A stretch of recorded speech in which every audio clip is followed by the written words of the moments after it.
Hey everyone, मैं आज अपनी बुक का कोई चैप्टर लिखने जा रहा था। तो वो चैप्टर लिखते लिखते मुझे बड़ा इंटरेस्टिंग चीज़ पता चला, और उस चैप्टर के बारे में मैं जो लिखा हूँ वो आज मैं तुम सबके साथ शेयर करने वाला हूँ फ्री में। काफ़ी इंटरेस्टिंग फिलॉसफी है। The chapter can be called as a complete peaceful person. कैसा होता है अ कंप्लीट पीसफुल पर्सन, और लास्ट में मैं आपको एक सॉल्यूशन बताऊंगा कि आप अगर अपने आप को पीसफुल या कंफर्ट या सेटिस्फाइड फील नहीं करते हैं तो आप क्या कर सकते हैं। Understanding from a person who is unsatisfied और सेटिस्फाइड इन अ वे। मतलब सेटिस्फाइड हम उस चीज़ उससे समझेंगे जो सेटिस्फाइड था। एनीवेज, तो let's speak from the think. सबसे पहले तो चीज़ें स्टार्ट होती है, मैं अपने आप को एक्सप्लोर करते रहता हूँ। मतलब रोज़ मैं जर्नलिंग करता हूँ, आपको भी करना चाहिए। डेली जर्नलिंग आदमी को हेल्प करते हैं ज़िंदगी में बहुत कुछ करने के लिए, अपने आप को समझने के लिए। In fact let's think about the time there जब कुछ नहीं था। मतलब कुछ नहीं था, मतलब जब फिज़िक्स वगैरह डेवलप नहीं हुआ था। तो अगर किसी को फिज़िक्स नहीं पसंद तो क्या बोलते हैं, वो लिटरेचर ले ले, कुछ तो पसंद होगा उसको। रैपिंग ले ले, गाना बनाना पसंद होगा, गाना का लिरिक्स पसंद होगा, पोएम्स पसंद होगी। तो मैं क्या कह रहा हूँ कि जब ये सब एग्जिस्ट नहीं करती थी, लोगों के पास कंज्यूम करने के लिए कुछ नहीं था। तो सोचो, जिन्होंने पहला गाना लिखा होगा या पहला अच्छा गाना लिखा होगा, वो क्या था बेसिकली, वो अपने साथ टाइम स्पेंड करके जर्नलिंग ही तो कर रहे थे ना। अपने साथ टाइम स्पेंड करके जर्नलिंग ही तो कर रहे थे वो। तो वैसे ही तुम सबको जर्नलिंग करना चाहिए। न्यूटन खाली बैठ के जर्नलिंग किया, ग्रेविटेशन बना दिया, कैलकुलस बना दिया, दुनिया भर की चीज़ें बना दी। कोई अच्छा रैपर है जैसे रफ्तार, वो खाली बैठ के जर्नलिंग किया, हार्ड ड्राइव बना लिया। पहले उसके एवरेज, मतलब एवरेज एल्बम को डिवाइन के एकदम अच्छे एल्बम से कंपेयर करते हैं, that divine is better than रफ्तार बिकॉज ऑफ एल्बम, है ना। आज उसके एवरेज से मिक्स टेप को हम एक क्या बोलते हैं, उसकी बेस्ट एल्बम से कंपेयर करते हैं। क्यों? इट्स ऑल बिकॉज उन्होंने टाइम स्पेंड किया अकेले, और उन टाइम स्पेंड करते हुए जो थॉट्स आए उनको लिखा। What's that basically called journaling. तो उन्होंने बेसिकली जर्नलिंग की। तो मैं जर्नलिंग कर रहा था और तभी मेरे दिमाग में इंटरेस्टिंग चीज़ आई। देखो, मुझे ना बहुत दिक्कत होती है, जैसे ये कुत्ते का बच्चा रो रहा है यहाँ आसपास, ये इस चीज़ से बहुत दिक्कत होती है। तो मैंने अपने बारे में एक चीज़ फाइंड आउट की कि मुझे शांति नहीं पसंद है। मैं बस ऑब्सेस्ड हूँ उन लोगों को नफरत करने से जिन लोग अननेसेसरी नॉइस करते हैं। And why I am saying this, अब यहीं पर से क्या बोलते हैं, मेरी थ्योरी स्टार्ट होती है। You are just obsessed from hating the person. आप सिर्फ ऑब्सेस्ड हो उस पर्सन से जो अननेसेसरी नॉइस क्रिएट करता है। एंड मैं ऐसा क्यों कह रहा हूँ? Peaceful persons are those who enjoy everything peacefully with positive mindset. मतलब पीसफुल पर्सन वो होता है जो हर एक कंडीशन को एक्सेप्ट करता है, एंजॉय करता है विद अ पॉजिटिव माइंडसेट। ठीक है, और आगे बढ़ते हैं। ठीक है, there can be a difference between a peaceful guy और a guy who fights for peace. ठीक है, डिफरेंस हो सकता है एक आदमी में जो शांति के लिए लड़ता है और जो शांत है पहले से ही, जो सेटिस्फाइड है ना। ऐसा मैं इसलिए कह रहा हूँ, देखो, जो शांति के लिए लड़ रहा है वो शांत नहीं है ना, तभी तो लड़ रहा है। He is not accepting the condition peacefully, कि उसे क्या बोलते हैं, मतलब उसको लग रहा है कि लड़ने के बाद जो कंडीशन होगी वो पीसफुल होगी, इसीलिए वो उसके लिए लड़ रहा है। और वो कन्विंस नहीं है कि ये सिचुएशन अच्छी है। वेयर एज जो पीसफुल आदमी है वो कन्विंस्ड है उस सिचुएशन से जहाँ पे उसको किसी भी चीज़ों से जूझना पड़े, बट वो अपने आप को सेटिस्फाई कर ले रहा है दैट हाँ, ये सिचुएशन बहुत अच्छी है, I love this situation, I want to have sex with this situation, लाभ लाभ लाभ। ठीक है, तो कहाँ थे हम? रुक जाओ, पीसफुल बहुत। Both of them are fighting peaceful. Both of them are peaceful in a different way. Both of them are peaceful in a different way. Why I'm वो दोनों अलग अलग वे में peaceful है. Why I'm saying that, but both are same number. मतलब both, वो अगर peace को एक वो से डिनोट करते हैं नंबर से, तो उस आपने नंबर लाइन पढ़ी होगी बेसिकली. तो नंबर लाइन में ना डायरेक्शंस होते हैं, अपवर्ड्स, डाउनवर्ड्स, लेफ्ट, राइट, है ना, एक्सिस होते हैं बेसिकली. तो हैविंग पीस और बीइंग पीस को मान लेते हैं, मतलब peace is a magnitude towards X direction, है ना, टूवर्ड्स एक्स डायरेक्शन. तो जो पीसफुल आदमी है और जो पीस के लिए फाइट कर रहा है, वो दोनों एक ही डायरेक्शन में जा रहे हैं बट डिफरेंट मैग्नीट्यूड में है. ये मैं कहना चाह रहा हूँ बेसिकली. तो both of them are peaceful in a different way, है ना, but both are in same number line and on the same scale, मतलब सेम ही प्लेन में है, एक्स एक्सिस. ठीक है. अब ये वाला ग्राफ देख लो जरा, ये वाला ग्राफ, जीरो टूवर्ड्स पीस, देख लो अच्छे से, फिर मैं ग्राफ को समझाऊंगा. देखो जीरो से टूवर्ड्स जा रहे हैं हम पीस. जो पीसफुल पर्सन है वो पीस में लाया करेगा, मतलब इस ग्राफ का, मतलब इस बेसिकली प्लेन का या एक्सिस का इन्फिनिटी. और जो पर्सन है who is fighting for piece, वो पीसफुल पर्सन से पहले लाया करेगा, मतलब उसका मैग्नीट्यूड और इसका मैग्नीट्यूड डिफरेंट रहेगा.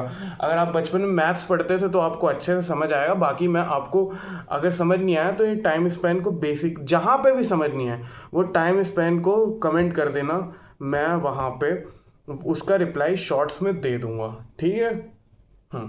In my definition, a peaceful guy is home who enjoys every condition peacefully. मेरे डेफिनेशन में एक ट्रूली पीसफुल गाय वो है जो हर कंडीशन को पीसफुली अडॉप्ट करता है. जैसे कल मैं मरने जा रहा हूँ तो ऐसे नहीं हाय राम मैं मरने जा रहा हूँ, नहीं, शांति से मरने जाएगा. ज़्यादा से ज़्यादा क्या होगा, मर ही तो जाऊँगा, पैनिक नहीं लेगा. तो he is the person who is really peaceful. ठीक है. अब आगे हम बढ़ते हैं. Has no feelings just fees. हाँ, तो उसके पास सिर्फ हैप्पी फीलिंग्स है और कोई फीलिंग्स नहीं है. वो हर चीज़ को जा मेरा रेप हो गया, जा, मतलब ये थोड़ा ज़्यादा वो हो गया. मेरा कल मर्डर होने वाला है, जा, होगा तो होगा, ऐसे छोड़ देता है वो, है ना. अब कहाँ थे हम, रुक जाओ, मैं टिक करते जाऊँगा. ठीक है. Peaceful, has no feelings just, हाँ, has no feelings just peace enjoy laugh and calm. ठीक है, ये तो बता दिया मैंने. But there is a huge disadvantage in being this much peaceful. इतना पीसफुल होने पे बहुत ज़्यादा, मतलब रियली पीसफुल होने में बहुत ज़्यादा डिसएडवांटेज है. वैसा मैं क्यों कह रहा हूँ बता रहा हूँ मैं. Every peaceful person can't B God gifted. Every peaceful person can't B God gifted for a talent. Her peaceful person किसी स्पेसिफिक टैलेंट के लिए गॉड गिफ्टेड नहीं हो सकता. तो टैलेंट एक आउटपुट है, वो आउटपुट दो चीज़ों से आएगी. गॉड ने क्या बोलते हैं गिफ्ट किया होगा, पहला चीज़ मतलब बाय बर्थ होगा, या फिर वो ट्रूली एम्बिशियस था इसलिए उसने हार्ड वर्क किया उस चीज़ को अचीव करने के लिए. ठीक है. A quality comes from a God gift or a true dedication towards the quality. और हाँ, वही उस क्वालिटी को अचीव करने के लिए ट्रू डेडिकेशन था.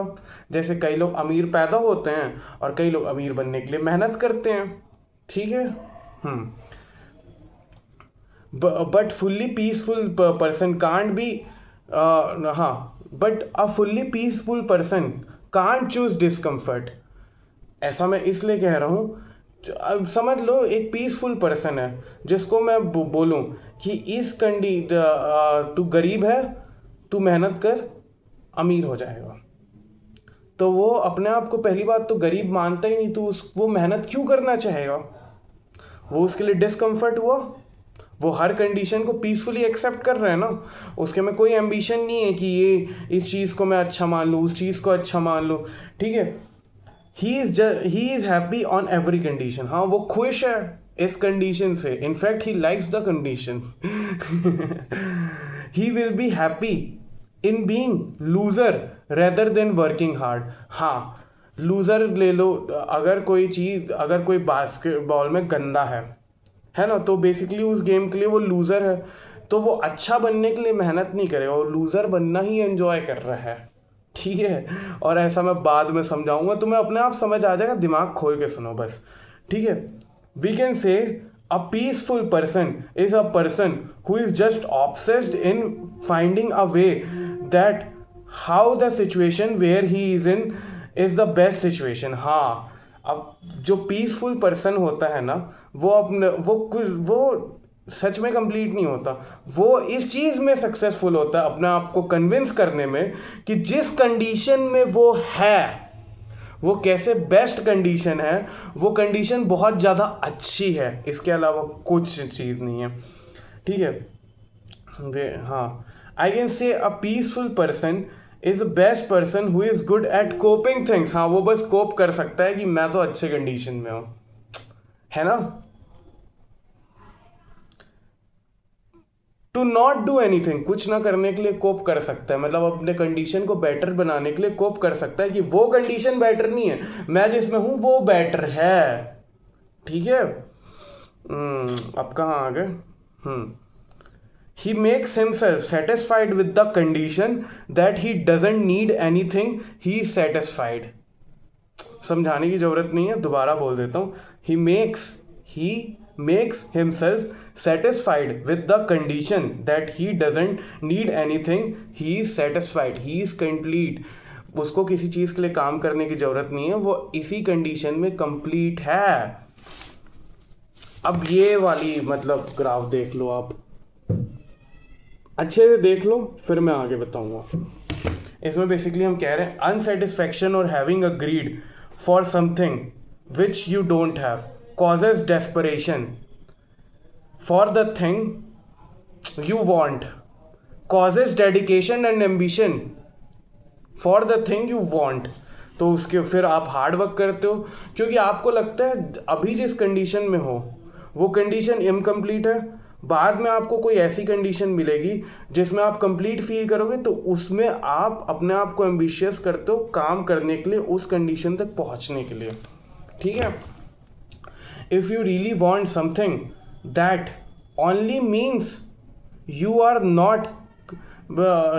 If you really want something, जब आपको सच में कुछ चाहिए, that only means you are not. हाँ, जब आपको सच में कुछ चाहिए, इसका मतलब ये है कि अभी जो चीज़ें आपके पास हैं वो चीज़ें आप कंप्लीट फील नहीं करते हो, इसलिए आपको और चाहिए. मतलब मान लो मेरे पास 5 रुपये है और मेरे को 10 रुपये चाहिए. दैट बेसिकली मीन्स कि मेरे पास 5 रुपये है बट मेरे को और पैसे चाहिए, है ना. If you really want something that only means you are not satisfied the condition you have currently, है ना. और हाँ, ठीक है. अब ये वाला पूरा ग्राफ का स्क्रीनशॉट ले लो, आराम से पढ़ना. ये वाला पूरा पेज आराम से पढ़ना, ये वाला पेज समझाने की ज़रूरत नहीं, आराम से पढ़ना, स्क्रीनशॉट ले लेना. ठीक है.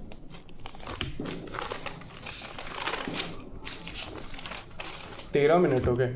Let's have an example that you are having sexual feelings. Let's have an example that you are having sexual feelings. एक एग्जाम्पल लेते हैं कि आपको सेक्शुअल फीलिंग्स हैं. You started having sex with the girls that suits your libido. आप उन लड़कियों के साथ सेक्स करना स्टार्ट करते हैं जो आपके लिबिडो के अनुसार, मतलब जैसी लड़कियां आपको पसंद है उनके साथ सेक्स करने स्टार्ट कर देते हैं. मल्टीपल लड़कियों के साथ करते हैं, बहुत बार करते हैं, जब तक जो आप चाहें वो करते हैं.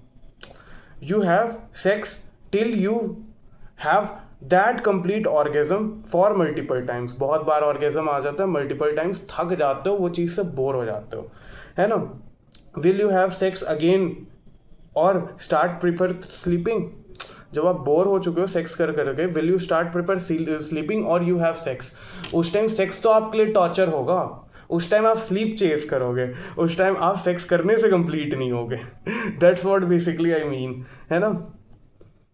हाँ.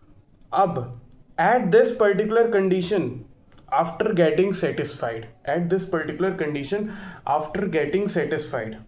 ठीक है, लेट्स कॉल, अब यहाँ से इस पेज का अच्छे से स्क्रीनशॉट ले लो और इस पेज का अच्छे से स्क्रीनशॉट ले लो, और अब जो मैं नेक्स्ट बोलने जा रहा हूँ उसको इस पेज के साथ ही सुनना, कहीं रख लो। Let's call X to the phase between you are satisfied and you want sex again. जो एक फेस है जहाँ पे तुमको वापस से सेक्स करना, और ये एक फेस है जहाँ तुम कर करके सेटिस्फाइड हो चुके हो, बोर हो चुके हो। इसके बीच का जो फेस है इसको बोल लेते हैं, इसको कॉल कर लेते हैं। बट ये दोनों फेस के बीच है, ये दोनों फेस उसके अंदर नहीं आते, ये दोनों फेस नेग्लेक्टेड है, ये दोनों फेस के जस्ट बीच का सिचुएशन को हम एक्स बोल लेते हैं, ठीक है। अब now can we call X, जो है एक्स की वैल्यू को हम कह सकते हैं zero ambition toward sex, X is equal to zero ambition toward sex, ठीक है, दिमाग लगाओ। Now you never have sexual feelings. अगर आपके पास कभी, अब वो कंडीशन इमेजिन करो जब आपके पास कभी सेक्सुअल फीलिंग्स थी ही नहीं, अब zero sexual feelings is equal to zero ambition toward sex. अब पिछले बार में हम इस फीलिंग को प्रूव कर चुके हैं कि यही एक्स होता है। तो जीरो और एक्स क्या है, बेसिकली सेटिस्फाइड स्टेट है, मतलब आप पहले से ही कंप्लीट फील करते हैं। तो zero sexual feelings is equal to satisfied with those feelings और felt completed with those feelings, कि आपको और इसके आगे उस फीलिंग्स में बढ़ना ही नहीं है, ठीक है। In those condition will you chase sex? नहीं, कोई ऐसा सेक्सुअल आदमी सेक्स करता है क्योंकि वो कंप्लीट फील करता है उन फीलिंग से जो है उसके पास, है ना। Of course, not in these conditions you won't chase sex. Just like that, an unsatisfied person or a person who doesn't feel complete, एक पर्सन जो अनसेटिस्फाइड है और कंप्लीट फील नहीं करता, he chases the condition in which he thinks he will be feeling satisfied. एक जो person है जो अनसेटिस्फाइड फील करता है, अनकम्प्लीट फील करता है, वो उस फेज को चेस करता है जो उसको लगता है कि इसके बाद मैं सेटिस्फाइड हो जाऊंगा और कंप्लीट फील करूंगा, है ना। और यही चीज़ उसको एम्बिशियस बनाती है। बट लेट सपोज आप पहले ही अपने आप को कन्विंस कर लीजिए कि ये कंडीशन अच्छी है और ये कंडीशन में मैं सेटिस्फाइड हूँ, क्या आप अपने आप को इस कंडीशन तक के मूव करने के लिए रेडी होंगे? क्या वो डिस्कम्फर्ट चूज करेंगे? ऑफ कोर्स नॉट, ठीक है। तो अब आते हैं, so from here his ambition comes from here, यहीं से उसके एम्बिशंस आते हैं। But a person who is completely peaceful, जो पर्सन कम्प्लीटली पीसफुल है, he is successful in that condition, वो अपने आप को सक्सेसफुल फील करता है, जय हिंद, है ना, इन मेकिंग हिमसेल्फ कन्विंस। और वो सक्सेसफुल है भी अपने आप को कन्विंस करने में कि वो कंप्लीट है। और कन्विंस कैसे करता है? नेग्लेक्टिंग द डिस्कम्फर्ट, वो हर चीज़ के फ़ायदे घाटे दोनों होते हैं, है ना। इस कंडीशन में जिसमें वो अनसक्सेसफुल है, इसका एक फ़ायदा है, इसका एक घाटा है, ठीक है। अब इस घाटों को वो इग्नोर कर रहा है, ये एग्जिस्ट नहीं करते, ये फ़ायदा है उसके लिए एग्जिस्ट मतलब ज़्यादा इम्पोर्टेंट है। इसलिए अब वो फील करता है कि he is successful, he don't have to work to stay more peaceful, वो पीसफुल है ऐसे ही, ठीक है। So next time if you want peace from a condition where you don't have peace and that's not into your hand, अगर next time कोई ऐसी condition आए जो आपके हाथ में नहीं है और वो कंडीशन आपको नहीं पसंद, वो कंडीशन आपको पीसफुल नहीं लग रही, जैसे आपको लगता है कि बाद में बताता हूँ, ठीक है, बाद में आराम से एग्जांपल बचा तो बताता हूँ, ठीक है। Just think about the probability that ऐसी प्रोबेबिलिटी के बारे में सोचो, think them in just think about the positive, think about the positives. किसी चीज़ की अच्छी भी होगी, किसी चीज़ की बुरी भी होगी। अगर आपको वो कंडीशन पसंद करनी है तो उसके सिर्फ पॉजिटिव्स के बारे में सोचो, इन अ वे जो नेगेटिव्स हैं उनके बारे में सोचने से ज़्यादा, कि नेगेटिव्स आपको कम लगने लगे, मतलब लॉसेस आपको कम लगने लगे और प्रॉफिट ज़्यादा दिखने लगे। हर चीज़ में प्रॉफिट लॉस होगा। आपको लॉसेस ज़्यादा कम दिखें और प्रॉफिट ज़्यादा दिखें। तो आपको कोई चीज़ से मतलब कोई चीज़ पसंद नहीं आ रही है ना, या फिर डिस्कम्फर्ट सा लग रहा है, पीसफुल नहीं लग रहा है कोई कंडीशन, तो उस कंडीशंस के नेगेटिव्स को ऐसे लो कि ये पॉजिटिव्स बहुत ज़्यादा इंपॉर्टेंट है, और ये पॉजिटिव्स तब तक नहीं आएंगे जब तक ये नेगेटिव से मैं सफ़र नहीं करूँगा। जैसे प्यार करने के लिए अब मतलब जैसे किसी लड़की के लिए एफर्ट्स मारने पड़ते हैं, और अपने आप को तब सेटिस्फाइड करते रहते हैं कि इन एफर्ट्स को मार के ये तो मिल जाएगी। यहाँ पे आपके पास चीज़ें हैं, मतलब मिल जाएगी, मतलब पॉजिटिव्स है ना, यहाँ पे आपके पास पॉजिटिव्स ऑलरेडी हैं, बस आपको कन्विंस करना है कि ये नेगेटिव्स इसलिए हैं कि वो पॉजिटिव्स मिले हर चीज़ के फायदे, मतलब आप समझ चुके होंगे। ठीक है, think about the positives, think them in such the way. हाँ हाँ, एक बार दोबारा रिपीट कर देता हूँ। Just think about the positives. Think about the positive. Think them in such a way that overall things is necessary. That positives of that thing is greater than and negatives. Focus on the positives of that thing is more necessary than focusing on suffering. Make yourself convinced with the idea that the positives are so important that negatives are worth ignoring. मतलब positives इतने important है कि negatives में जो suffering है उसको ignore कर दीजिए। अब जैसे के लिए एग्जांपल लेते हैं कि हाँ, आपको लगता है, आपको नहीं पसंद आ रहा कि आपका एक्स किसी दूसरे लड़के या लड़के को डेट कर रहा है, लेकिन वो दूसरा एक कॉपी पेन लिखो और तुम कोशिश करो 5 पॉइंट इसमें क्या बोलते हैं अच्छा निकालने का, कि इसमें अच्छा क्या हो रहा है, और एक कॉपी लो 5 पॉइंट इसमें बुरा निकालने का। या फिर कोई भी ऐसा कंडीशन है जिसमें आप मतलब जो आपको पीसफुल फील नहीं होती, या फिर अपने लाइफ के बारे में अच्छी नहीं लगती, और इसके बारे में आप कुछ नहीं कर सकते। ये वाले बात को याद रखना अच्छे से, इसके बारे में आप कुछ नहीं कर सकते। तो क्या करो, एक कॉपी में एक लाइन खींचो, एक साइड लिख दो कि इस चीज़ के कारण पॉजिटिव्स क्या हो रहे हैं, एक साइड लिख लो कि इस चीज़ के कारण नेगेटिव्स क्या हो रहे हैं। ठीक है, थिंक अबाउट, है ना, खाली बैठ के एकदम अंतर ध्यान करते हुए, चाहे 1 घंटा लग जाए, 5 चीज़ें बस लिखनी है, 5 चीज़ें अच्छी लिखो, 5 चीज़ें बुरी लिखो, और कन्विंस कर लो अपने आप को कि ये जो पॉजिटिव्स हो रहे हैं ये इतने ज़्यादा इंपॉर्टेंट हैं कि ये जो नेगेटिव्स हैं इनके डिस्कम्फर्ट को वर्थ इग्नोर करें। ओके, नमस्कार, मैं विदा लेता हूँ। मैं हूँ महाराज शिवांश गौरव, और प्लीज़ रीच बढ़ा दे मेरी।